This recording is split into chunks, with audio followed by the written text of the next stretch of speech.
Hi, my name's Taya Duncan. I'm the Manager of Consultancy and Training at Unseen. I work within our consultancy arm at Unseen, where we work with businesses of a whole range of sizes, a whole range of industries, working to improve their modern slavery due diligence strategy and engagement across the board, ultimately working towards continuous improvement.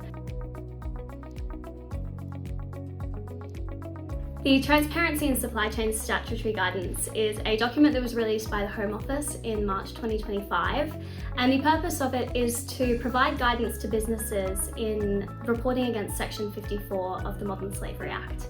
So businesses in the UK who meet certain thresholds as defined by the Act have to release a modern slavery statement every year. But what that looks like was never previously defined in detail. But now that we have this statutory guidance, we know exactly what is expected of businesses and what continuous improvement looks like, what levels they should be working towards. So the guidance provides a really great outline for businesses, from small businesses, charities, people who might be voluntarily reporting, all the way up to large multinational corporations, on exactly what they should be including in their statements and how to get there.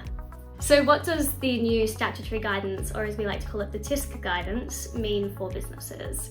So previously, businesses were able to report under the Modern Slavery Act. You could release a statement that was one paragraph that would technically be compliant with the legislation. While compliance does have a lower standard in the UK compared to other countries with modern slavery acts, this new guidance really pushes businesses beyond compliance, and it's encouraging businesses to be transparent in their reporting beyond just what they're required to do by legislation.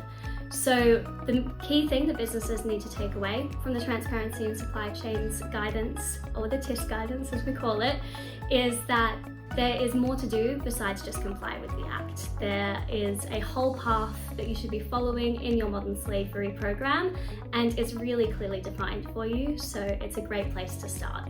Something that I was really happy to see introduced into this new statutory guidance was a real emphasis on working directly with NGOs like Unseen, who work in the modern slavery space specifically. And as well as that, there's a lot of emphasis throughout the guidance of engaging people with lived experience of modern slavery.